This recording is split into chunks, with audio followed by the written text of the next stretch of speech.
Baik, terima kasih.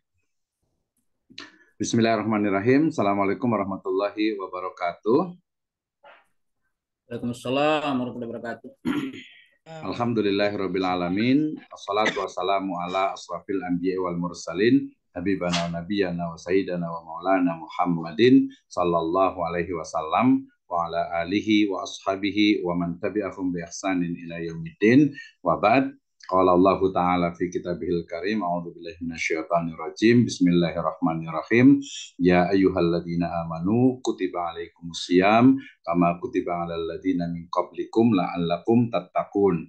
Wa qala Rasulullah sallallahu alaihi wasallam, man salaka tariqan yaltamisu fihi ilman sahalallahu lahu bihi tariqan ilal jannah. Amma ba'd, fa inna asdaqal hadithi kitabullah wa khairal huda huda nabiyyu sallallahu alaihi wasallam. Alhamdulillah, asyukrulillahi wahda alladzi an'ama alaina fi hadhihi al-laila al-mubarakah nastati wa nastamir, yakni barnamijuna fi tadarrus penelitian dan publikasi ilmiah.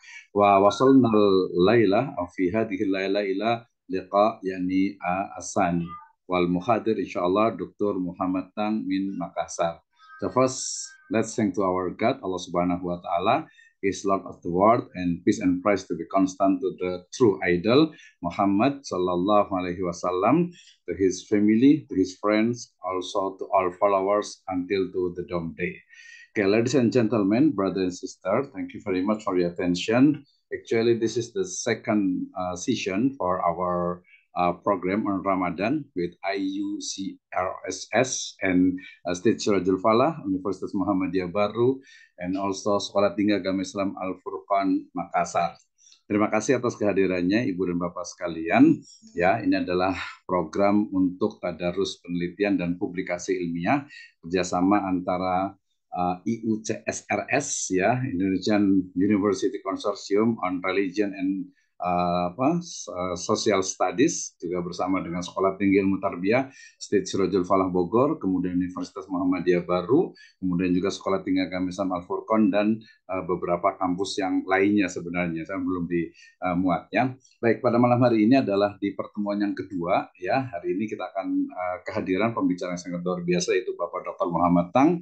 Ya, beliau adalah Direktur Pascasarjana Sekolah Tinggi Agama Islam Al-Furqan Makassar. Baik, sebelum kita masuk pembahasan, sedikit sekapur sirih dari Ketua Sekolah Tinggi Ilmu Tarbiyah Sirajul Falah Bogor, Bapak Kaimuddin MSI. Kepada beliau kami persilahkan. Assalamualaikum warahmatullahi wabarakatuh. Waalaikumsalam warahmatullahi wabarakatuh. Alhamdulillah, la haula wala quwata illa billah, amma ba'd. Puji syukur kita panjatkan kehadirat Allah Subhanahu wa taala. Salam dan selawat kita sampaikan kepada junjungan Nabi besar Muhammad sallallahu alaihi wasallam. Yang saya hormati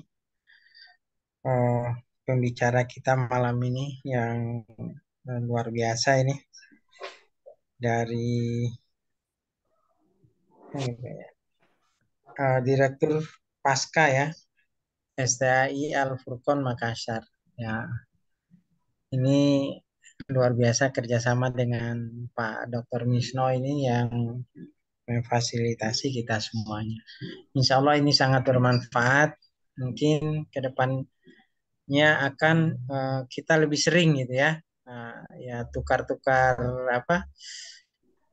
pembicara lah, ya. Dan memungkinkan sekali nanti kita membuat sebuah MOU bersama gitu, supaya memang ada nilainya buat kita semuanya. Mungkin itu ya. Selamat bergabung teman-teman yang lainnya. Ya, mungkin saya nggak kenal semuanya ini ya. Ya.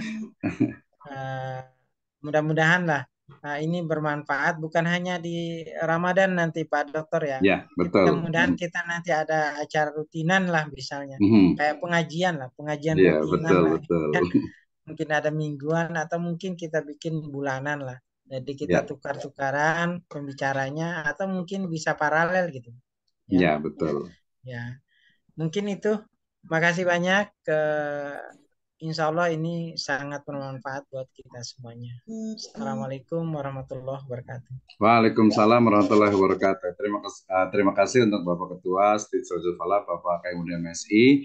Dan Alhamdulillah memang acara ini tadi terselenggara oleh IUCSRS ya. Dan insya Allah pada bulan Oktober, Oktober November itu ada untuk seperti biasa seperti tahun-tahun sebelumnya ada student mobility ya, nanti bagi mahasiswa dan juga dosen yang ingin ke Malaysia, kemudian Singapura, kemudian ke Thailand, itu juga sudah dibuka programnya dari sekarang juga gitu ya. Jadi artinya ini memang insya Allah berkelanjutan untuk kedepannya. Baik, nah sebelum masuk ke pembahasan, sebelum masuk ke pembicara tentu saja, maka tak kenal makanya ta'aruf gitu ya. Kita kenalan dulu. Pembicara hari ini adalah nama lengkapnya Bapak Dr. Muhammad Tang, SHI, MSI, ada SHI-nya gitu ya. Lahir di Ajakang, 12 Desember 1978, usia 44 tahun, kemudian agama Islam, ya, status kawin, alamat di Makassar ya. Saat ini beliau sebagai dosen tetap pasca sarjana STAI Al Furqon Makassar ya. Riwayat pendidikannya saya ambil dari S1-nya di MAS-nya Madrasah Aliyah Swasta Pondok Pesantren DDI Mangkoso 97, kemudian S1 strata 1 STAI Al Furqon Makassar 2002, kemudian S2 Magister UIN Sunan Kalijaga Yogyakarta 2009, kemudian S3-nya Doktoral Universitas Islam Malang 2020 ya. Kemudian pekerjaannya ini cukup banyak ya. Terakhir mulai dari Wakil Ketua 1 Bidang Akademik dan Kelembagaan 2015 sampai 2022 dan saat ini menjabat sebagai Direktur Pasca Sarjana STAI Al Furqon Makassar ya dari 2022 ya sampai 2026. Karyanya cukup banyak ya. Ini lebih banyak tentang ada fikihnya, kemudian juga ada pendidikan agama Islamnya juga, kemudian multikulturalnya juga ada, budaya Sipakat Tahu, ini kajian etnografi, ini saya paling suka ini ya, kemudian juga jurnal internasionalnya, ya, ini Kersara Diversity in Al-Quran Perspektif, cukup banyak, jurnal nasionalnya. Nah, itu sekilas ya, tentu saja kita akan lebih banyak mendengar dari beliau tentang bagaimana sebenarnya judulnya ini sangat menarik ya, dan sangat ini ya, merangsang gitu ya, artinya menstimulus kita untuk berpikir kenapa sih harus dekonstruksi gitu ya.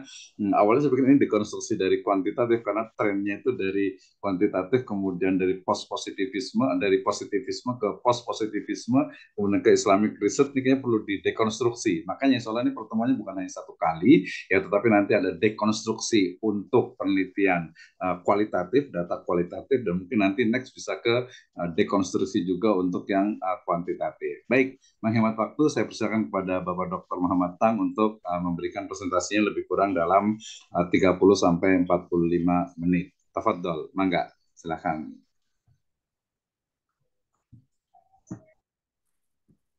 Maaf kan dokter, bisa dikembalikan tadi ke share screen-nya ya? Bisa di-share ulang lagi? Oh gitu silakan. ya? Ya, bisa share ulang.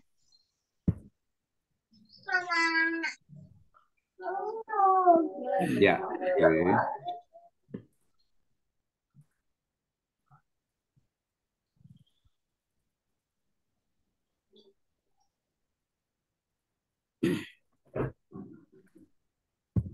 Ya, Baik, oke. Sudah terlihat, silakan.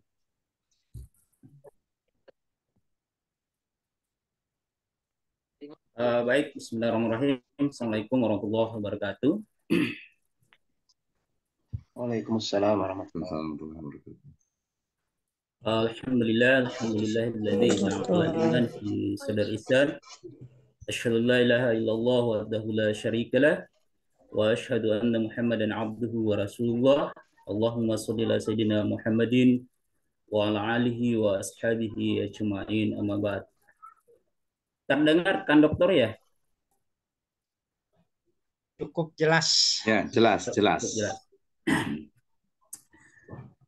Baik, tentu yang kita sangat hormati Pak Dr. Wisnu yang sebagai fasilitator acara pada malam ini, dan kira selama satu Ramadan ya, 1 bulan ini.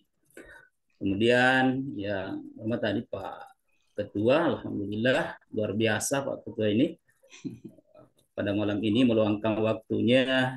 Tentunya nanti pada malam ini kita lebih banyak berbagi barangkali ya, berbagi ilmu lah, berdiskusi tentang penelitian kualitatif ini. Kemudian rekan-rekan dosen dan mahasiswa, tentu kami tidak bisa sebutkan satu persatu namanya.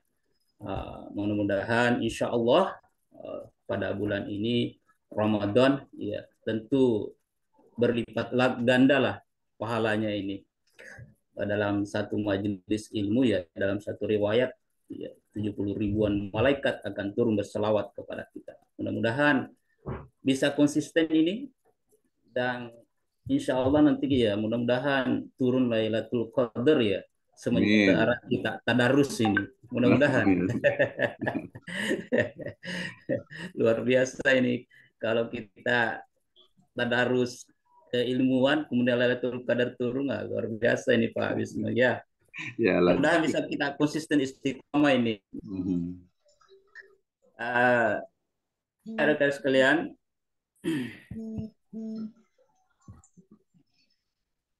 saya mengambil mukadimah dan surah pertama turun terkait dengan sebenarnya dalam Islam sebelum para ilmuwan menerangkan tentang penelitian, perintah untuk meneliti, membaca ya, dalam Islam itu sudah diberikan motivasi, diberikan perintah. Malahan perintah pertama itu ya sebenarnya perintah untuk meneliti, karena membaca itu ya Iqra di sini itu tidak punya maf'ul, sehingga para mufassirin, para ahli Al-Quran bahwa ada dua perlu yang dibaca ya. Yang pertama tentu ayat-ayat Al-Quran yang dimushafkan, kemudian ayat-ayat Allah Subhanahu wa taala berupa fenomena alam ya, berupa fenomena yang ada di sekitar kita. Berangkat dari teori itu sebenarnya kalau kita lihat penelitian kualitatif itu ya berawal dari fenomena itu sendiri, fenomena real yang ada di lapangan. Al-Quran sebelum Guba, Likulen, dan Criswell misalnya, para ahli kualitatif yang lain ya, para ahli peneliti, Al-Quran justru lebih awal ya memperintahkan kepada kita untuk meneliti. Kemudian kalau kita menelusuri selanjutnya, ayat-ayat ini ada 5 ayat di awal turun itu, khalaqal insana min 'alaq ya, Iqra wa rabbukal akram alladzi 'allama bil qalam 'allamal insana ma lam ya'lam. Ternyata bahwa dengan perantaraan keilmuan yang diberikan manusia, tentu bersumber dari Allah, itu objek sekaligus subjek utama adalah manusia yang menjadi alat atau objek penelitian, sekaligus menjadi juga subjek peneliti ya, penelitian. Kemudian dari berbagai pandangan tentang meneliti manusia ini ya, para ahli filsuf bahwa meneliti manusia itu tak akan habis sampai kiamat nanti, tak akan terungkap keunikan manusia itu sampai akhirat nanti ya, kalau ingin mengungkap keunikan manusia ya. Di ayat ini kemudian alladzi 'allama bil qalam, allama bil qalam ini dalam mufassirin sekarang ini ya, sudah banyak ya, yang bisa menjadi kolam ya, termasuk laptop, masuk HP ya, dan seterusnya, itu semua menjadi kolam ya. Kemudian allamal insana ma lam ya'lam. Di sinilah letak suatu spirit buat kita untuk meneliti dan meneliti sehingga mendapatkan suatu keilmuan, kebaruan. Nah, Kamu nanya. menjadi tujuan akhir dari penelitian kualitatif, ya. Bagaimana mendapatkan suatu kebaruan keilmuan, ya, satu keilmuan yang baru. Dalam istilah penelitian ada novelty, ya, ada novelty, ya. Baik, itulah spirit bahwa perintah pertama yang diturunkan oleh Allah Subhanahu wa taala adalah perintah untuk meneliti. Ya. Membaca, meneliti, tentu juga menulis. Ya. Inilah perintah yang diturunkan oleh Allah Subhanahu wa taala sebagai spirit buat kita semua, tidak berhenti meneliti, menulis, dan tentu juga mempublishnya. Baik, selanjutnya kita akan melihat masuk ke menjadi perbincangan malam ini. Kita diskusikan ruang lingkup pembahasan yang kita ingin bahas adalah latar belakang lahirnya penelitian kualitatif. Kemudian kita akan melihat ciri khasnya penelitian kualitatif, kemudian pendekatan penelitian kualitatif, kemudian desain penelitian kualitatif, serta menulis penelitian kualitatif. Ya, ini ada 5 ya lingkup pembahasan kita. Tentu dalam presentasi ini tidak begitu meluas dan mendalam. Nah, mungkin nanti di sesi diskusi kita bisa memperbincangkan, mendialogkan sesuai dengan apa yang kita pahami. Ya. Baik, kita akan lihat satu persatu tentang yang pertama.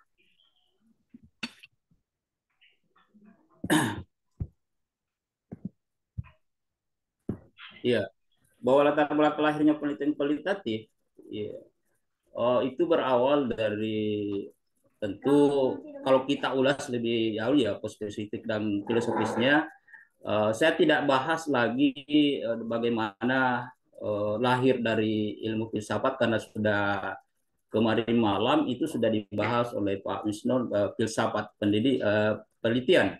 Ya, saya langsung saja masuk kepada pengembangan, latar belakang pengembangan penelitian kualitatif ini, mana awalnya bahwa lebih awal penelitian kuantitatif yang berkembang, kemudian 3 abad kemudian, dari abad ke-17 itu ada sebagian ahli, kemudian cukup berkembang penelitian kualitatif itu nanti di awal atau di awal abad 20. Ya. Bahwa ada ini interpretatif dan fenologi yang mengandung tradisi berpikir ilmu sosial dan sosiologi. Jadi awal berkembangnya kalau kita lihat teliti ya, penelitian kualitatif itu meneliti tentang budaya-budaya, terutama di India, di Amerika sana, ahli sosiologi juga. Ini bahwa yang awal perkembangan itu diawali oleh Mas Chicago ya, pada era 1920 sampai 1930. Ini bisa dilihat di salah satu riset ya yang dipublish oleh Lisa dan Given ini tahun 2008. Kemudian yang kedua, bahwa lahirnya penelitian kualitatif ini adalah untuk mengkantor ya, di mana penelitian kuantitatif pada saat itu cukup berkembang. Kemudian para peneliti lain, mereka merasa tidak puas dengan jawaban-jawaban yang bersifat angka-angka yang dihasilkan oleh penelitian kuantitatif. Ternyata angka-angka itu butuh pendalaman, butuh deskripsi lebih mendalam, sehingga inilah cikal bakal lahirnya penelitian kualitatif. Ya. Baik, itu secara singkat ya. Tentu kalau kita ingin ulas secara panjang, tentu panjang lebar yang bisa yang kita diskusikan nanti. Baik, selanjutnya saya singkat-singkat saja. Kemudian ciri khas dari metode kualitatif ini karena kita harus paham dulu tekstur kalau suatu benda ya. Kita harus paham dulu tekstur daripada benda tersebut sehingga nanti kita bisa bagaimana mendekonstruksi dari penelitian kualitatif itu. Kita paham dulu teksturnya, bahannya, ya. Yang pertama itu bahwa penelitian kualitatif ini beragam metodenya, baik metode pada saat pengumpulan data, misalnya ada wawancara mendalam, wawancaranya pun banyak macamnya. Ada wawancara secara terbuka, kemudian ada terstruktur, tidak terstruktur, ya secara terbuka dan seterusnya. Nah, inilah ciri khas daripada penelitian kualitatif.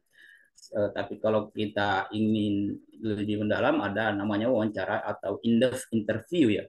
Wawancara mendalam inilah apa metode yang utama dalam penelitian kualitatif karena ingin memang mendalami suatu fenomena. Ya.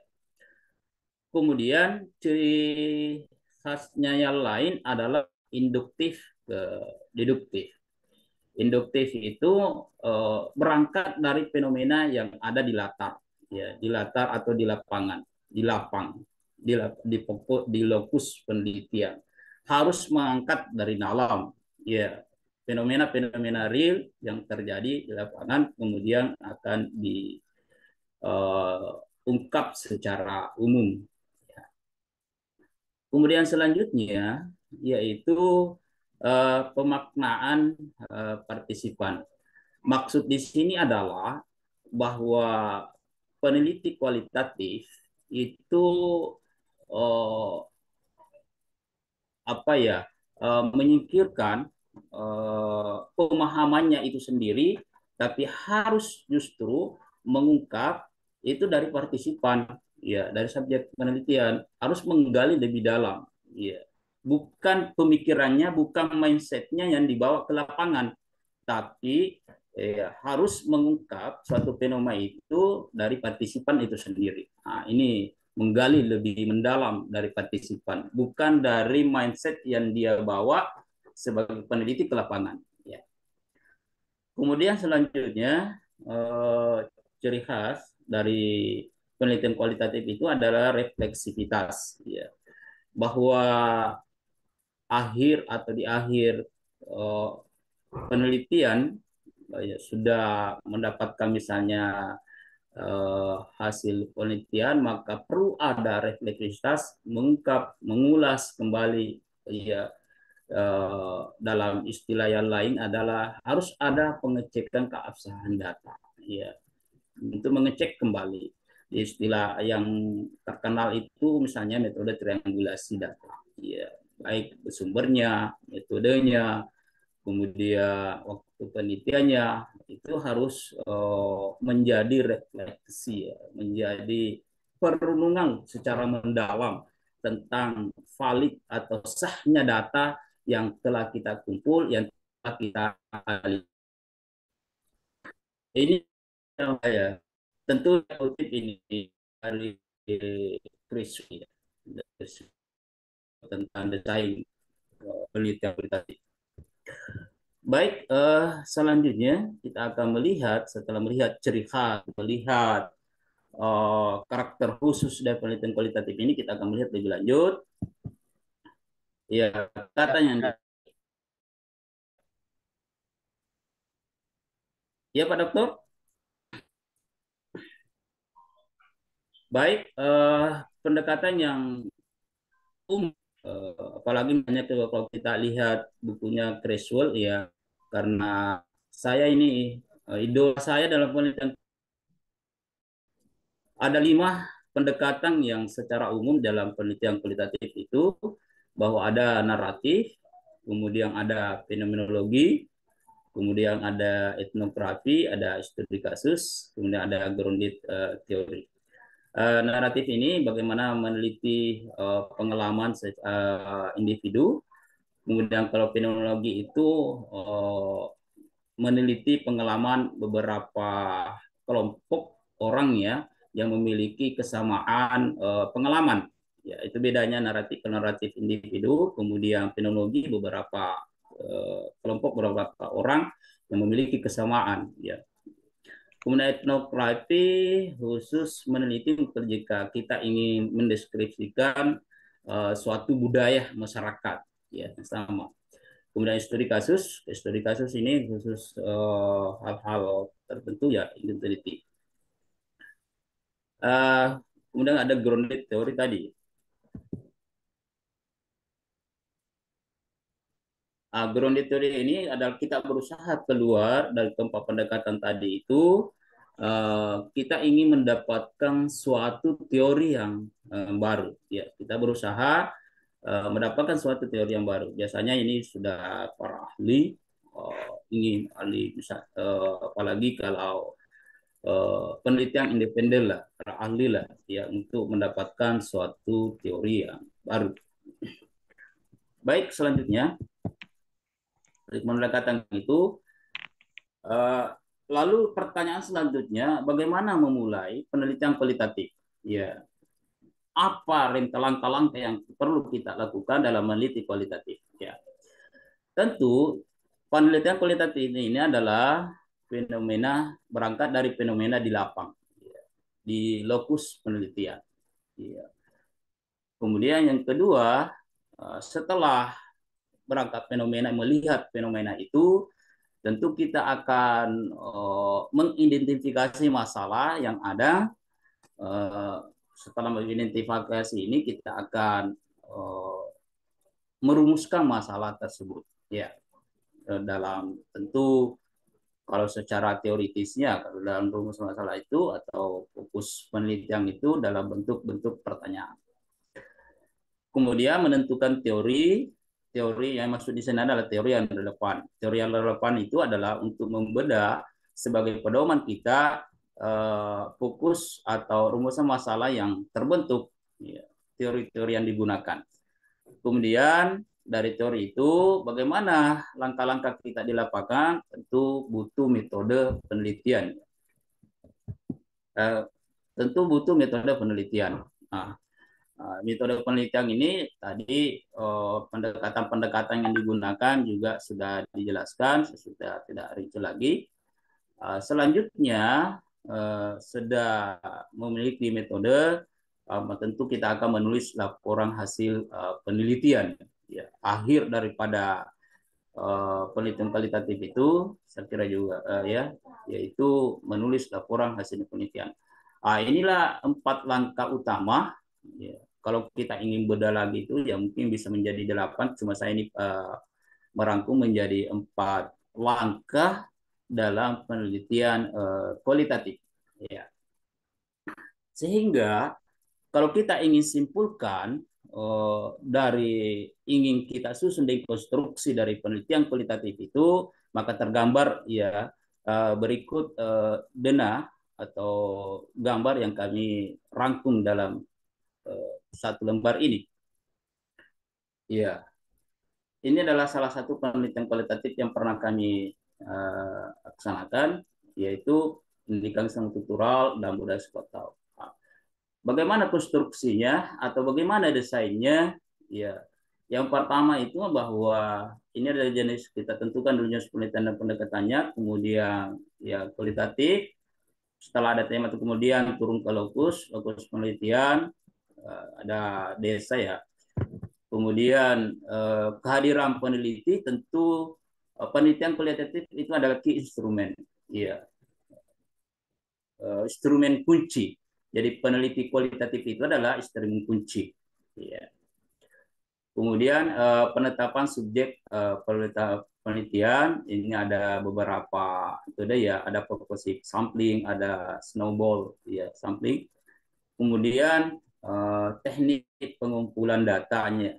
Bagaimana teknik pengumpulan data itu ada beberapa yang bisa kita laksanakan. Ada observasi, ada in-depth interview, ada analisis dokumen, kemudian ada SGD. Ya. Kemudian lalu selanjutnya setelah data terkumpul tentu ada analisis data ya. Karena kami ambil ini adalah pendekatan etnografi, ya. Maka ya ada beberapa bapak dari etnografi itu seperti sendiri, ya, seperti kami ambil model terapi. Analisisnya itu ya tentu ada analisis wide, kemudian ada konfidensial, kemudian ada tema budaya. Ya. Di samping analisis itu ada dua sebenarnya. Ada analisis metodologis, secara metodologis, ada analisis interdisipliner. Interdisipliner ini tentu akan disesuaikan dengan tema yang ada, yaitu ada secara spiritualnya, misalnya secara agama, pendekatan agamanya, kemudian ada filosofisnya, ya, kemudian ada sosiologis, nah antropologinya. Jadi ini adalah bagaimana kita mendesain atau mendekonstruksi suatu penelitian kualitatif. Ini itu kalau ini sudah penelitian sudah apa ya sudah tergambar dengan utuh dari penelitian kualitatif itu sendiri. Kemudian contoh-contoh saya ini ya, ada beberapa penelitian kualitatif yang bisa kami simpulkan. Tentu ini bisa itu spoiler ya. Beberapa penerapan penelitian kualitatif yang kami sudah implementasikan, beberapa penelitian, hampir penelitian kami ya itu memakai penelitian kualitatif, ya. Khususnya karena kami fokus kepada budaya-budaya lokal. Jadi penelitian kami banyak mengangkat budaya-budaya lokal, khususnya budaya Bugis, karena kami berasal dari suku Bugis, sehingga menelitilah budaya sendiri, atau istilah etnografinya itu autoetnografi, yaitu meneliti budaya sendiri. Baik, saya kira ini sekedar pengantar kita diskusi pada malam ini. Tentu saya kembalikan ke Pak Dr. Misno yang memandu acara pada malam ini. Mudah-mudahan ini hanya sebagai pengantar kita. Tentu lebih lanjut bisa kita diskusikan lebih jauh dalam tahapan ini. Tentu kita prinsipnya adalah berbagi ilmu. Ya. Tentu mungkin banyak yang ditahu teman-teman, mungkin juga saya belum tahu, ataupun sebaliknya. Intinya adalah majelis ini adalah majelis berbagi ilmu, dan tentu tidak ada yang menjadi saya hanya menjadi sebagai pengantar saja diskusi untuk memfasilitasi diskusi pada malam ini. Baik, selanjutnya saya kembalikan kepada Dr. Misno untuk memandu lebih lanjut acara ini. Maaf, silakan ya. Pak Dr. Misno. Baik, terima kasih Pak Dr. Muhammad. Luar biasa sekali ini, menarik ya. Dan kebetulan ini memang disertasi saya juga menggunakan etnografi juga gitu ya. Waktu itu saya di 3 komunitas, di Kampung Naga, kemudian Baduy, kemudian Marunda Pulo, ada 3 provinsi gitu ya. Hanya bedanya luar biasa. Hanya bedanya itu memang base-nya itu hukum Islam. Jadi waktu itu saya membahas tentang penyerapan hukum Islam pada komunitas adat gitu di 3 komunitas itu gitu. Dan enjoy sih, pernah sempat kena ini juga, sindrom antropolog juga itu. Ya, betul. Menarik sekali nih. Jadi ketika kita bicara tentang kita mungkin ini ya, nanti kita kasih kesempatan juga untuk bertanya. Tapi biasanya nih Pak Dr. Muhammad nih, pertanyaan yang paling penting dalam metode penelitian kualitatif itu adalah dari sisi validitas data. Mungkin boleh dijelaskan dalam 2-3 menit terkait dengan bagaimana sih sebenarnya mengukur validitas atau kesikohan data dalam penelitian kualitatif ya. Itu yang pertama tuh. Kemudian mungkin kembali lagi juga di awal gitu ya, ketika bicara tentang kualitatif, ini kan tadi saya sering menyebutnya itu dengan istilah post-positivisme atau post-positivistik gitu ya, atau tadi interpretatif sama ya, interpretif gitu ya. Nah, pertanyaannya itu adalah seperti apa sih sebenarnya hubungan korelasi ya antara positivisme ya dengan kuantitatifnya dengan post positivisme atau interpretatif itu sendiri. Mungkin bisa dari pertanyaan dari awal dari sini dulu baru nanti ke validitas datanya gitu. Karena yang paling penting biasanya kalau kuantitatif kan selalunya itu ada uji normalitas, ada heterodoksitas gitu ya, ada linearitas dan sebagainya gitu ya. Nah, ini di atas nggak ada ya. Nah, seperti apa sebenarnya nih Pak Dr. Muhammad nih? Bisa dijelaskan mungkin. Pertama mungkin dari awal dulu tadi ya tentang hubungan antara paradigma positivisme dengan interpretif itu seperti apa. Yang kedua adalah cara mengukur validitas data pada penelitian kualitatif. Nah, nanti baru kita kasih ke teman-teman nih untuk kita bisa diskusi bersama nih. Silakan Pak Dr. Muhammad. Baik, jadi Pak Dr. Misno ini kemarin malam sudah membahas ya tentang filsafat penelitian. Ya, betul. Kalau kita lihat penelitian filsafat penelitiannya ya secara filosofi, memang harus berangkat dari positivisme dengan positivistik. Ya, dua-duanya ini kan masing-masing positivistik itu melahirkan kuantitatif, karena positivisme itu adalah melahirkan kualitatif. Sebenarnya korelasi keduanya adalah saling menguatkan, ya, saling menguatkan antara satu dengan yang lainnya. Itu terbukti dalam dekade sekarang ini ada melahirkan mixed method. Iya. Perkembangan sekarang ini mixed method itu inilah yang memadukan, yang dalam tanda kutip mengawinkan dua paradigma ini dalam penelitian kualitatif. Itu artinya antara positivisme dengan positivistik itu antara penelitian kuantitatif dengan kualitatif ya sangat komprehensif lah ya. Hasil penelitian itu menurut saya ini kalau kita memang bisa kawinkan kedua metode itu, maka mungkin karena dengan landasan itulah maka pada dekade-dekade sekarang ini lahir yang namanya mixed method. Ya, mixed method. Nah, itu yang pertama menurut saya. Kemudian yang kedua, kalau secara struktur kan di metode penelitian itu berangkat dari bagaimana membedah jenis dan pendekatannya, kemudian kita bisa lihat cara pengumpulan datanya, kemudian ada teknik analisis data, setelah analisis itu ada suatu sub yang namanya pengecekan keabsahan data. Ya. Mungkin Pak Dr. Mismi yang dimaksud di sini bagaimana menguji suatu data itu sudah valid atau tidak, ya. Maka secara sederhana ada beberapa misalnya ya Guba ya, Lincoln dan Guba itu misalnya menawarkan empat malah langkah.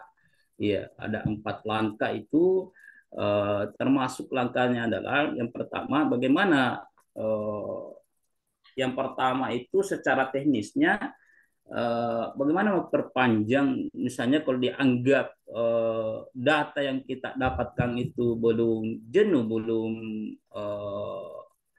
mencapai titik jenuhnya, ya maka perlu kita memperpanjang penelitian itu. Ya. Kemudian ada saluran yang lain, ya. Ada triangulasi. Ya. Triangulasi ini adalah apa ya? Dalam tanda kutip mengawinkan tiga sumber, yaitu baik tentang metodenya, bagaimana kita harus melihat lagi setelah ada data, kita harus meng-cross check ulang apakah metode yang kita gunakan itu sudah valid atau tidak. Iya. Apakah cocok atau tidak? Iya, misalnya ya kita menggunakan apa ya wawancara terstruktur. Ya. Biasanya kalau wawancara terstruktur itu untuk mendalami suatu kajian itu kurang pas karena terstruktur itu sudah terpola Tapi kalau langkah awal dalam meneliti kualitatif untuk penelitian wawancara terstruktur itu saya kira lebih pas. Tapi kalau ingin mendalami lebih lanjut, metode wawancara terstruktur itu saya kira kurang pas kita gunakan. Ya, tapi yang perlu kita gunakan adalah justru wawancara tidak terstruktur. Iya, atau in-depth interview. Nah, ini perlu kita cek ulang pada saat pengumpulan data itu, apakah metode yang kita gunakan itu sudah sah atau tidak. Kemudian terkait dengan sumber, ya, sumbernya juga ini sumber atau sumber data kita ini apakah berasal dari informan atau subjek penelitian, perlu lagi dilihat ulang, ya. Kalau perlu mendiskusikan ulang tentang apa yang kita hasilkan, apakah sudah sesuai atau tidak. Ya, misalnya sudah ada kesimpulan sementara, kesimpulan penelitian kita, maka salah satu metode untuk menguji daripada data yang kita kumpulkan, malahan itu dianjurkan sebenarnya ada seminar, ya, ada seminar di lokus penelitian, seminar hasil untuk meng-cross check apakah hasil penelitian kita itu sudah valid atau tidak. Misalnya mengumpulkan beberapa tokoh dalam masyarakat itu baik tokoh adatnya, tokoh agamanya, kemudian kita presentasikan hasil penelitian kita.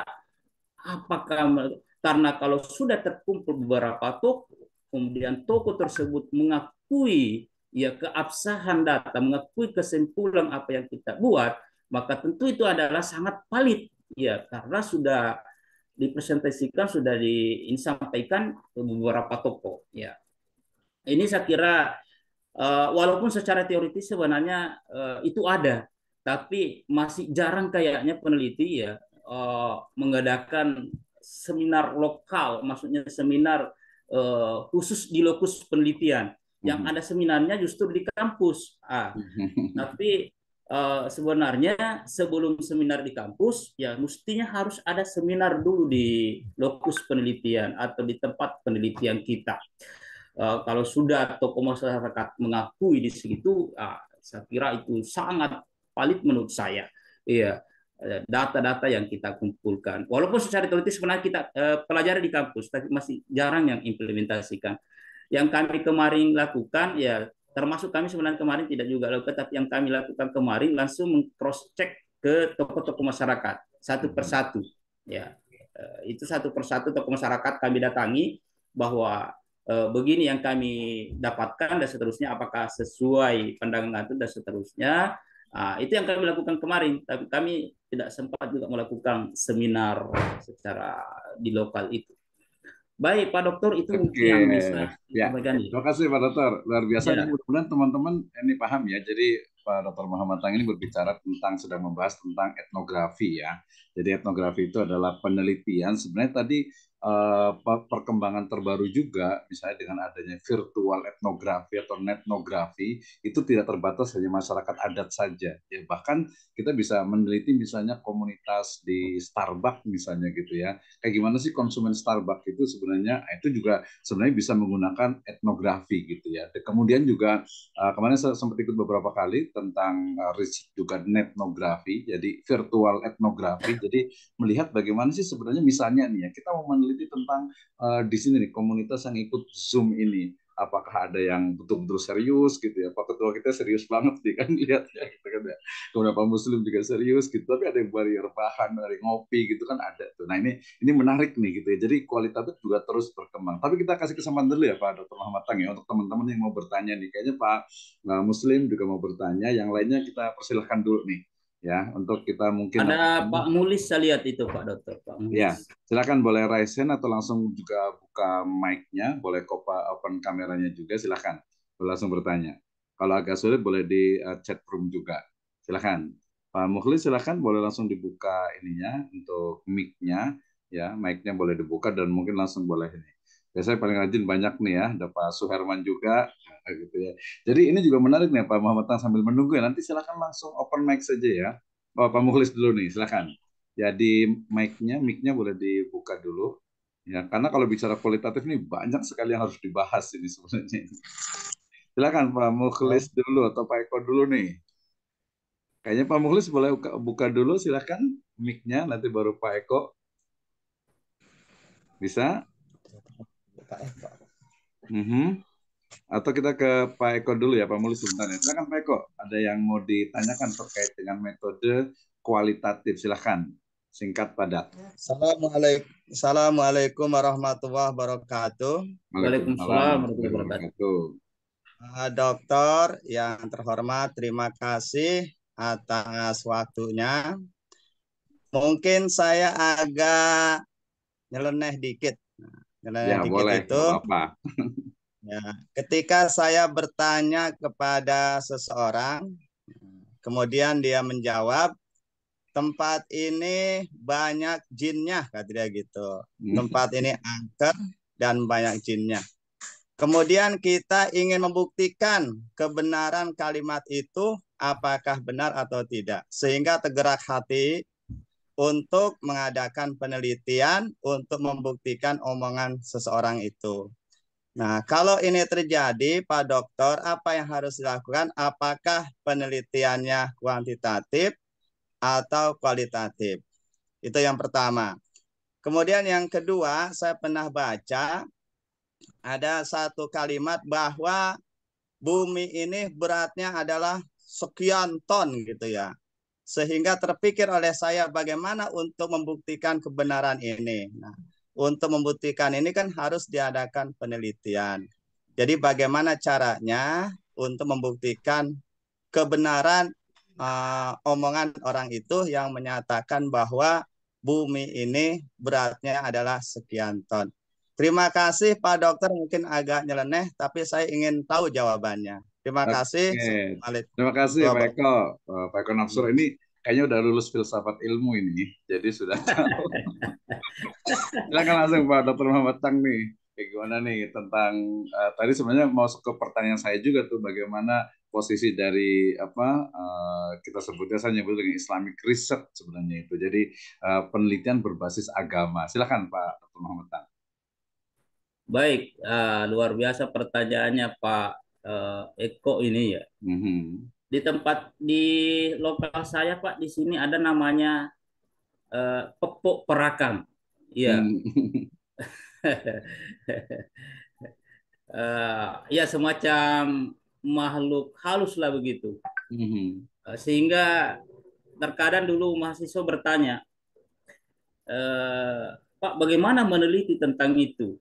Karena suatu penelitian landasannya kan harus ada indikator bersifat ilmiah, rasional, dan terukur. Nah, bagaimana meneliti tentang hal-hal yang supranatural itu? Ya, kemudian dalam penelitian kualitatif, ya tentu berlandaskan positif pendasan paradigma tadi ini, bahwa harus berangkat, ya tadi bahwa berangkat suatu fenomena. Ya. Lalu apakah fenomena tersebut dapat terjangkau atau tidak? Ya. Dalam perspektif, kalau kita hanya sekedar ingin mendeskripsikan, ya tentu kita akan menginterview para tokoh atau masyarakat yang ada di sekitar situ, ya tentang karena pada dasarnya penelitian kualitatif itu ya mendeskripsikan secara alamiah apa yang ada di lokus penelitian. Tentu sumber datanya ini ya berdasarkan hasil interview, wawancara, mungkin observasi, tapi observasi secara karena kajian keislaman itu, misalnya tentu ada ke Islamic Studies tadi, bahwa jin itu kan bahasa bahwa tidak nampak ya. Bahwa kalau ada jin yang nampak berarti itu bukan jin, karena namanya jin itu ya tidak terlihat, tidak nampak. Itu dalam perspektif agama. Mungkin memang harus kita study Islamic studies-nya bagaimana. Ya. Tapi dari sisi penelitian kualitatif, ya mendeskripsikan secara alamiah apa fenomena-fenomena yang ada di dalam masyarakat, itu tentu bersumber dari data tadi, 3 data tadi, apakah berdasarkan uh, wawancara mendalam, kemudian observasi. Saya kira kalau uh, apa ya, sebagai key instrumen bahwa ingin melihat langsung, observasi langsung di lapangan tentang keberadaan jin itu, ya tentu dalam pendekatan, beberapa pendekatan yang disiapkan oleh kualitatif, ya saya kira kita tidak akan mendapatkan, ya. Tapi kalau hanya sekedar mendeskripsikan apa adanya, karena memang penelitian kualitatif itu seperti itu. Nah, kemudian yang kedua tentang massa bumi, saya kira penelitian kuantitatif itu sudah mendapatkan, sudah ada rumus fisikanya. Namun mohon maaf ya, saya bukan ahli fisika ya yang mengukur tentang bagaimana rumus mengukur massa dari bumi ini. Tapi beberapa penelitian sebelumnya, beberapa ahli sebelumnya itu sudah bisa menghitung berapa massa ya bumi ini, karena sudah ada rumus tertentunya yang diciptakan, yang dirumuskan oleh para ahli, khususnya para ahli fisika. Dan mohon maaf Pak Eko, karena saya bukan ahli fisika, saya tidak bisa menjelaskan lebih jauh ya tentang itu, bagaimana mengukur massa bumi. Tapi yang jelasnya bahwa sampai sekarang ini sudah ada ya ketentuan, rumusan-rumusan tentang itu, ya, tentang rumusan massa bumi. Ya. Nah, itu mungkin yang lain, mungkin para ahli Zoom yang lain ini mungkin ada ahli fisika yang bisa menjelaskan tentang itu. Iya. Ya, silakan. Kita bisa diskusi ya, Pak Dokter ya. Kita bisa diskusi. Tapi tadi sebenarnya, iya, pertanyaan Pak Eko. Terima kasih banyak. Oke. Sebenarnya kalau kita lihat ya, Pak Dr. Muhammad Tang ya, jadi pertanyaan Pak Eko ini kan sebenarnya mengarah kepada kalau dalam teori itu kan epistemologi itu kan ada 3 kebenaran minimal gitu kan ya. Ada kebenaran yang sifatnya rasional, ada kebenaran yang sifatnya itu kuantitatif, dan ada yang kebenaran yang sifatnya itu agama.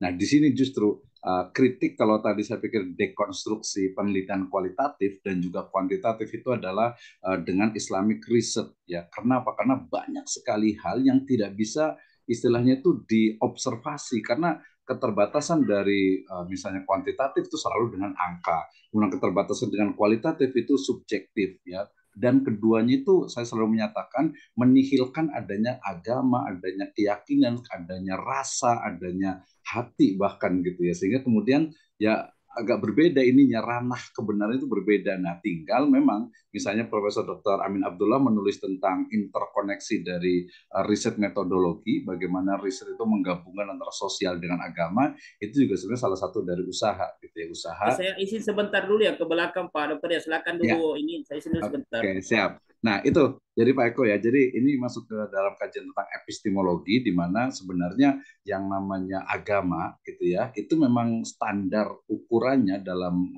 kebenaran itu dia berbeda. Ya, sehingga kemudian ini yang harus kita gali gitu ya. Sehingga kita tidak hanya terjebak kepada kuantitatif atau kualitatif, tapi juga dengan pendekatan Islamik itu justru yang harus diinikan. Misalnya gini, apa ya, tentang misalnya praktek keagamaan misalnya gitu ya. Kita nggak bisa tuh istilahnya tuh mengukur dari praktek keagamaan itu seseorang gitu ya.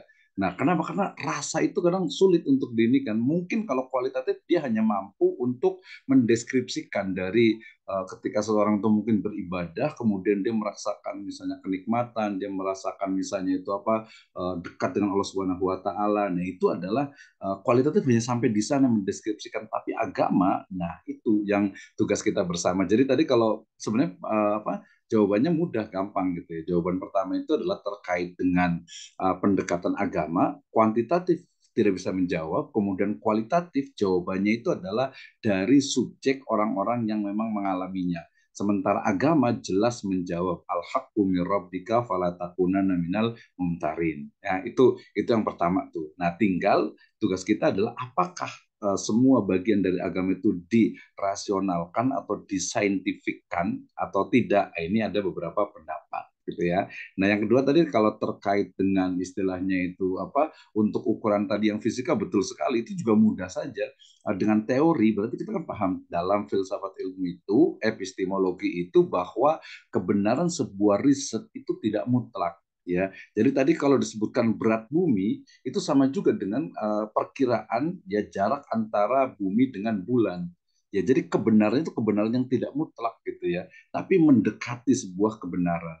Ya kita sebut saja misalnya air mendidih itu 100 derajat. Dari mana 100 derajat itu? Itu dari beberapa ukuran yang memang telah disepakati. Ya, demikian juga tadi jarak bumi dan juga ukuran berat bumi juga itu berdasarkan pada kebenaran dari sebuah riset, formula, rumus yang memang telah ditentukan. Ya kebenarannya tidak mutlak, belum tentu benar, mungkin selisih berapa gitu. Misalnya dalam ilmu misalnya itu dalam ilmu falak misalnya gitu ya. Itu kan kita tahu tuh bisa memprediksi terjadinya gerhana bulan atau gerhana matahari. Itu kan juga sebuah kebenaran yang ya tidak mutlak gitu, tapi mendekati karena memang hampir semua penelitian itu kebenarannya itu tidak mutlak gitu ya. Jadi semuanya itu mendekatkan. Makanya kalau dalam kajian itu adalah cinta kebijaksanaan, artinya orang yang memang mencari sebuah puncak kebenaran walaupun belum sampai ke sana tapi mencoba untuk sampai ke sana. Ya.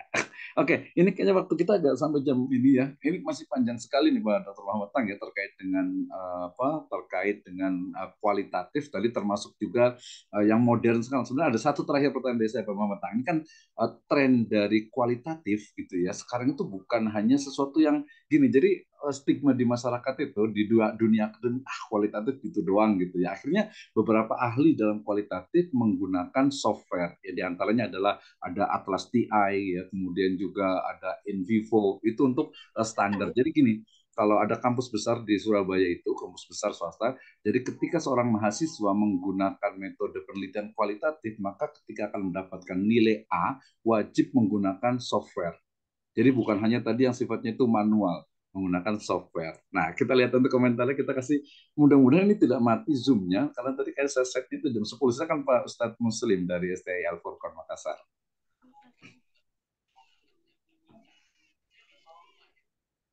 Ya, silakan. Ini masih saya yakin banyak yang bertanya gitu. Nanti kalau mati, mohon maaf sekali, khawatir saya setnya itu 10.15 atau 10.30 gitu. Silakan Ustadz Muslim. Nanti ada Pak Muhammad Reza juga sudah open kamera juga. Tadi terkait dengan apa kualitatif. Silakan. Pak Suherman juga serius sekali nih kayaknya nih. Semangat ya untuk etnografinya gitu ya. Untuk minimal kalau boleh kalau mau jadi dosen harus paham kuantitatif, kualitatif. Ya, Ustaz Muslim bisa? Suaranya?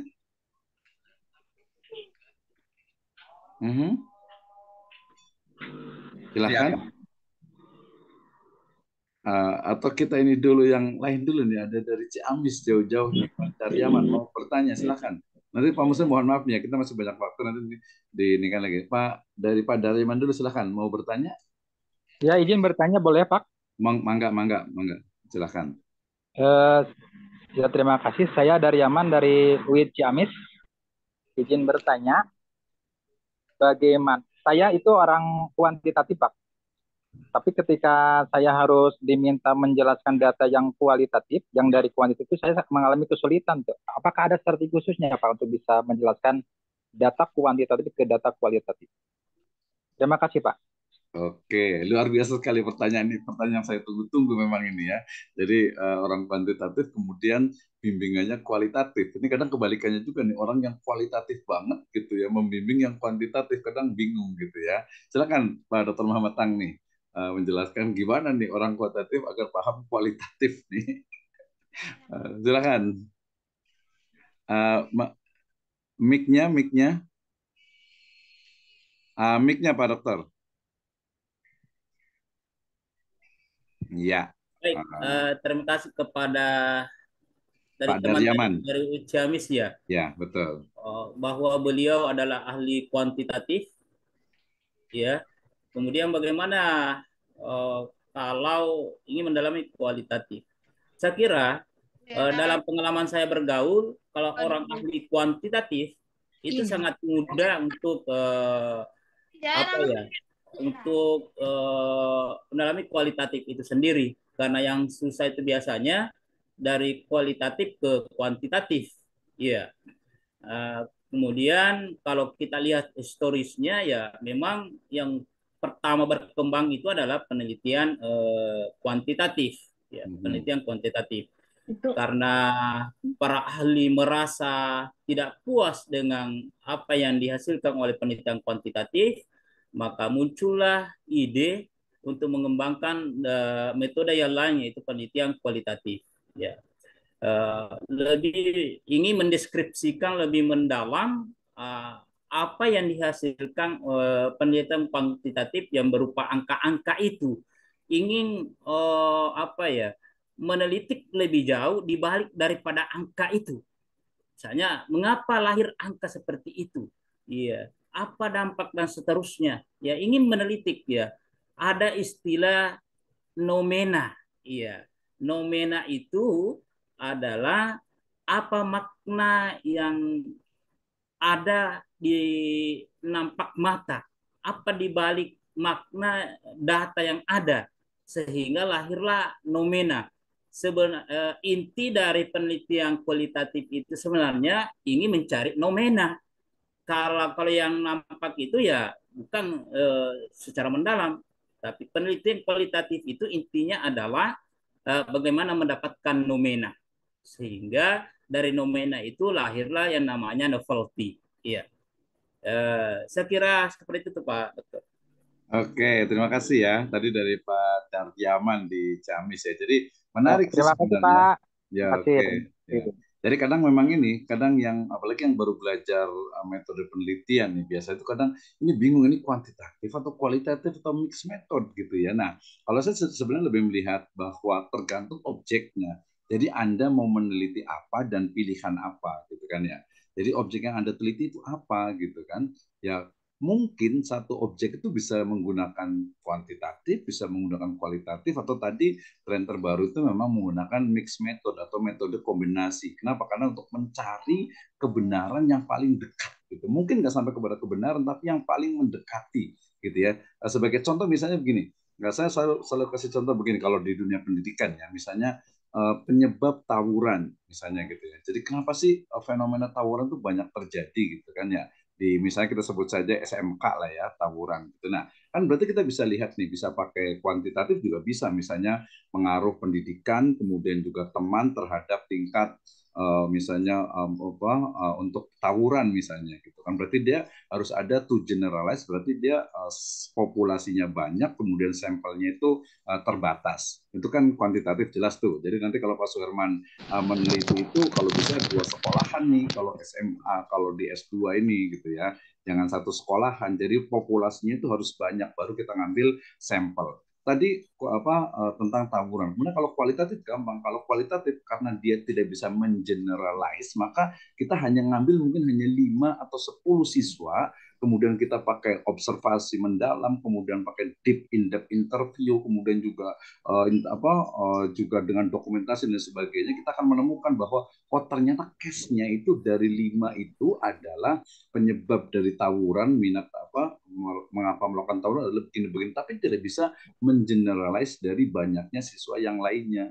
Nah, itu seperti itu ya. Nah, itu kalau menurut saya perbedaan dari antara kuantitatif dengan kualitatif. Jadi sangat mungkin tergantung apa yang akan Anda teliti. Gitu. Yang diteliti itu apa, bisa menggunakan kuantitatif atau kualitatif, silahkan. Jadi ada keterbatasan, ada kelebihan ya.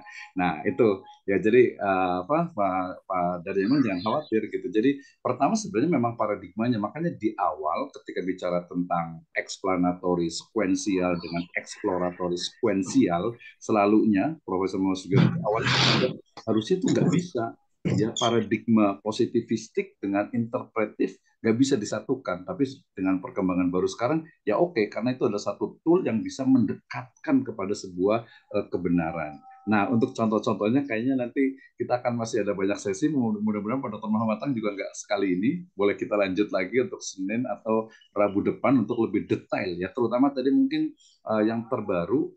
Ada yang mau nanya lagi kan, biasanya banyak ini, mudah-mudahan, tapi kita batasi, ya silakan kita kasih satu kali lagi lah ya, Ibu Yanti Salafi Al-Bajuri, silakan. mau bertanya nih, biar nggak penasaran gitu. Nanti kita lanjut di debat. Tadi Pak Ustadz Muslim yang belum bisa nih. Silahkan mau nanya. Oh iya jadi banyak ya. Oh Ustadz Muslim dulu kayaknya sih ininya. Ya, jadi kita Ya, batasi sampai 15 menit ya. Silakan Ustadz Muslim. baik. Ya, terima kasih waktunya Pak Dokter. Setelah mendengarkan tadi ada beberapa pertanyaan tentang bumi, berapa beratnya apa semua. Saya dengan beberapa teman ada diskusi bahwa tidak semua lini itu mesti dipaksa-paksakan agama masuk ke sana. Contoh, Rasul memberi jawaban dengan kalimat antum a'lamu bi umuri dunyakum. Ketika sahabat bertanya tentang cara menanam kurma, Nabi menjawab antum a'lamu bi umuri dunyakum. Kemudian kami kembangkan dengan kalimat apakah Islam mengatur tata cara campuran semen agar bangunan itu kokoh? Maka jawabannya antum a'lamu bi umuri dunyakum. Kemudian juga kalau Islam mungkin ditanya bagaimana mengail ikan yang baik bagi nelayan. Antum a'lamu bi umuri dunyakum. Sehingga banyak hal-hal termasuk dalam masalah sains. Jadi agama itu bukan sains. Sains berkembang dengan sendirinya. Agama adalah nilai kesadaran hidup bahwa Allah akan minta pertanggungjawabannya. Sehingga dalam diskusi yang berlanjut itu akhirnya beberapa kesimpulan yang muncul, tetapi perlu didiskusikan kembali karena seakan-akan ada pemisahan dengan agama dengan beberapa dimensi-dimensi kehidupan. Itu mungkin yang pertama yang nanti minta ditanggapi dari Pak Dokter. Kemudian yang berikut tentang kualitatif.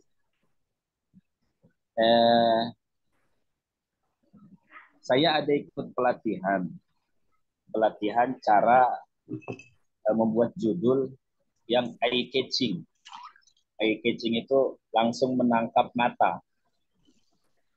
Sebelumnya dalam pelatihan itu judul saya inovasi pembelajaran Quran. Kemudian minta dirincikan inovasinya apa. Nah, inovasi pembelajaran Quran, program khatam 1 tahun, program mungkin tahun berikutnya. Kalimat ini biasa banget ini katanya. Coba ganti. Saya mikir lagi nih apa kalimatnya. Ternyata metode rangsangan otak dalam pembelajaran Quran. Katanya. Itu kalimatnya menarik itu. Metode rangsangan otak dalam pembelajaran Quran. Di mana disebutkan di sekolah mana. Ternyata kalimat judul itu diminta harus eye-catching. Eye-catching itu menangkap mata langsung. Kemudian yang menarik, dalam tulisan di dalamnya itu dibimbing kalimat kita sederhana saja, nggak usah hebat-hebat. Nanti yang bikin hebat itu referensi yang mendukung kalimat kita. Itu dicontohkan begini Pak Dokter. Seumpama, ini mohon maaf mungkin saya pakai namanya Pak Dokter. Pak Muhammad Tang besok akan ke Jawa. Itu kalimat saya. Kemudian Nadine Makarim 2023 mengatakan bahwa Pak Muhammad Tang adalah Direktur Sky Al-Furqan. Kalimat saya yang pertamanya sederhana, itu langsung terdongkrak sama referensi yang dikutip karena Pak Nadiem Makarim seorang Menteri Pendidikan. Ditambah lagi Jokowi dalam kurung 2023, Pak Muhammad Tang adalah kandidat Menteri Pendidikan. Langsung lagi tuh terdongkrak lagi kalimat sederhana yang awal itu, sehingga hanya yang menjadi kendala Pak Dokter mencari bimbingan teknis yang langsung. Itu saya agak kesulitan. Jadi mencari dalam beberapa pekan ini untuk mendapatkan teknis yang seperti itunya, kemudian sampai dibimbing kalau bisa publish, bahkan sampai ke Sinta 2 atau bahkan sampai ke Scopus yang internasional. Mudah-mudahan nanti dari kolaborasi beberapa kampus ini, kami sebagai mahasiswa diberi wadah daripada ke lembaga lain cari bimbingan. Kenapa enggak di lembaga internal kita dengan kolaborasi ini? Berbiaya enggak apa-apa, karena di lembaga lain juga berbiaya. Kami biayai. Mungkin itu dua poin yang saya ingin berbagi sampaikan. Mungkin terima kasih Pak Dokter. Ya, silakan Pak Dr. Muhammad Tang langsung menanggapi.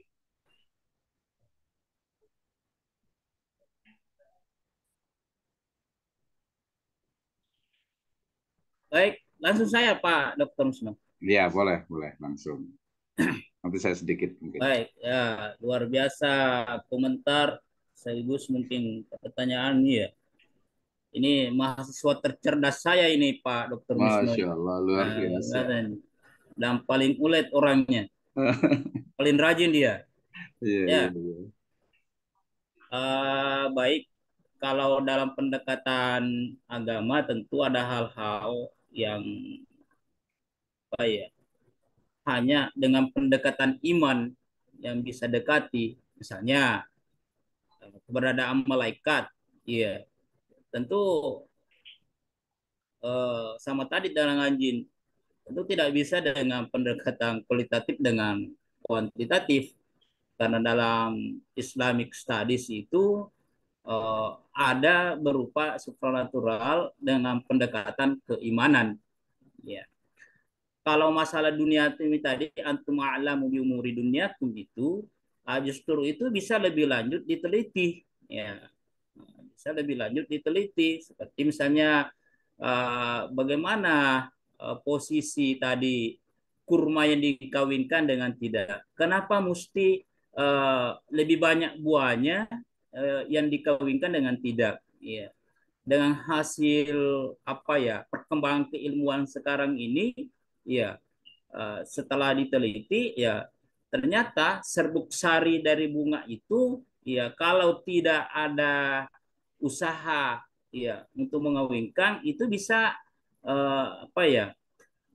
banyak yang sia-sia, banyak justru dibawa angin, ya sehingga kalau tidak dikawinkan ada campur tangan manusia, itu lebih kurang kurma yang berbuah. Itu justru bisa diteliti secara alamiah. Tapi kalau yang bersifat supranatural hanya dengan pendekatan keimanan lah, ya itulah posisi iman. Karena dalam diri kita, dalam kepercayaan kita ada iman, ada pikir, tentu memakai akal lewat rasional dan seterusnya. Nah, itu. Karena beberapa bidang ya ada kamar-kamar tersendiri. Ya. Kalau kamar keimanan ya tentu misalnya keberadaan malaikat dan seterusnya, ya keberadaan jin tadi, apakah bisa diteliti secara pendekatan kualitatif? Dari beberapa pendekatan yang disediakan sekarang ini ya belum ada yang bisa penelitian kualitatif itu ya. Kemudian yang kedua, kata-kata operasional. Seperti tema saya sekarang ini, dekonstruksi. Ada kata konstruksi, ada dekonstruksi. Ya, ini bisa kita kami pernah mengikuti pelatihan Irwan Abdullah, ya, Irwan Abdullah Iyas. Ada YouTube-nya Iyas itu yang top guru besar UGM. Ada kalimat-kalimat operasional yang bisa memang menjadi kalimat shortcut, ya, kalimat shortcut yang ini. Seperti tadi ya, apa sih bedanya dekonstruksi dengan konstruksi dengan penyusunan? Seandainya saya memakai penyusunan penelitian kualitatif, itu kurang menggigit, kurang menarik, ya. Tapi ketika saya memakai kalimat dekonstruksi, itu justru banyak orang lebih memancing untuk lebih memahami, ya, daripada saya tadi memakai kata-kata penyusunan penelitian kualitatif. Itu biasa-biasa saja. Ya. Atau saya memakai konstruksi misalnya. Apa sih bedanya dekonstruksi dengan konstruksi? Itu eh, ada kalimat-kalimat apa ya? Ada kalimat-kalimat operasional, ada rumus-rumus operasional yang kita pakai. Misalnya zaman postmodern dengan modernisme itu beda. Istilah dekonstruksi itu sudah bukan zaman modern lagi atau ini, tapi post modernisme. Jadi ada kalimat-kalimat yang khusus memang dipakai dalam penelitian, khususnya di penelitian kualitatif. Itu ada khusus itu. Pengambilan kata, mudah-mudahan masih tersimpan file saya itu tentang itu kalimat-kalimat pilihan dalam pengambilan kalimat operasional dalam penelitian. Ya. Mungkin itu Pak Wisnu atau Oke, baik. yang lain Terima kasih teman-teman ya. bisa tambahkan. Ya. Ya, waktunya udah malam nih, insya Allah. Udah luar biasa sekali Pak Muslim ya. Dan kita waktunya masih ada lagi, insya Allah nanti ke depan kita masih ada kegiatan. Termasuk besok habis duhur juga, kami di Institut Sirojul Falah juga akan mengadakan setelah sholat duhur itu ada untuk tadarus sifa, ya sama juga penelitian khususnya di bidang kuantitatif ya, dengan di bidang pendidikan agama Islam ya. Nanti saya akan share juga di grup di IUCSRS ini ya. Nah, tapi tadi menarik ya, kalau saya sebenarnya tidak setuju, biasa beda sedikit ya gitu, bahwa antum a'lamu bi amri dunyakum, betul, tetapi dalam konteks Islamic research kita punya namanya metode tajribi. Selain juga irfani, kemudian juga bayani gitu ya. Tajribi ini yang justru yang kita explore sebenarnya itu. Jadi saya tidak setuju ketika ini urusan dunia. Jadi justru malah kita terjebak kepada paradigma dikotomi. Ini ilmu dunia, ini ilmu umum gitu. Saya tidak seperti itu. Justru kalau kami di UIN Bandung itu kita punya namanya grand theory. Di belakang saya namanya itu syahadah gitu ya. Jadi teori syahadah itu menjadi grand theory dalam setiap pembahasan. Makanya motonya itu adalah wahyu memandu ilmu. Artinya kita nggak sekuler gitu ya. Artinya kita enggak, bukan berarti antum alim dalam, bukan seperti itu. Justru dari riwayat itu sebenarnya kita menemukan bahwa di situ ada laqad kana fi rasulillahi uswatun hasanah sebenarnya gitu ya. Jadi saya ingat sekali tahun 99 saya ikut pelatihan di Makassar, kemudian saya di Goa itu hampir 1 tahun gitu ya di sana itu. Jadi ikut pelatihan tahun 99 itu dengan dari Unisma kalau nggak tahu, atau dari UMM itu bicara tentang Islamisasi. Jadi ini bertentangan tuh kalau konteksnya adalah ini hanya masalah kedunia saja, bertentangan dengan konteks Islamisasi sains itu sendiri. Jadi saya kurang setuju gitu ya. Kalau tadi tentang judul itu biasa style dari kampus masing-masing. Misalnya kalau di UIN Jakarta tuh menggunakan reaktualisasi, kemudian rethinking, ya kemudian juga rekonstruksi juga tadi itu tuh banyak gitu ya. Baik, insya Allah semuanya kayaknya belum puas saya yakin, dan kita akan ketemu lagi. Jangan lupa besok juga setelah duhur di Institut Sirojul Falah juga tentang kuantitatif bersama dengan Dr. Hasan Bisri ya. Kemudian juga nanti akan ada lagi, nanti akan saya share waktu untuk linknya dan lain sebagainya. Demikian, wallahu a'lam bishawab. Mungkin closing remark dalam 1 menit Pak Dr. Muhammad Khan. Baik, luar biasa teman-teman pada malam ini, sehingga ya tidak terasa 1 jam lebih ya. Betul. Saya kira teman-teman belum puas, memang kita jangan terlalu cepat puas, nanti cepat lemas kalau cepat puas. Ya. Iya, betul. Apalagi dalam hal keilmuan. Maka disinilah peluang-peluang selanjutnya kita bisa lebih belajar dan belajar lagi. Dengan spirit tadi, ayat yang pertama turun, Iqra, Iqra, Iqra. Tapi Iqra-nya itu harus Bismi Rabbik. Iya, muarahnya adalah Bismi Rabbik. Baik, saya kira pada malam ini sekali lagi terima kasih Pak Dr. Misno telah memfasilitasi kita diskusi pada malam ini. Mudah-mudahan dapat istiqamah mengikuti majelis-majelis ilmu ini yang luar biasa menurut saya, karena inilah bagian tadabbur ya, keilmuan. Insya Allah. Jadi sekali lagi saya mohon maaf atas keterbatasan mungkin penyampaian saya ada yang salah atau yang kurang, mohon dimaafkan, dan insya Allah semoga di waktu yang lain kita bisa lanjutkan lagi diskusinya. Wabillahi taufiq wal hidayah. Wassalamualaikum warahmatullahi wabarakatuh. Waalaikumsalam warahmatullahi wabarakatuh. Baik, terima kasih semuanya. Kita tutup dengan hamdalah dan doa kafaratul majelis. Alhamdulillahirabbil alamin. Subhanakallahumma bihamdika asyhadu an la ilaha illa anta astaghfiruka wa atubu ilaik. Wallahumma muwaffiq ila aqwamit thoriq. Assalamualaikum warahmatullahi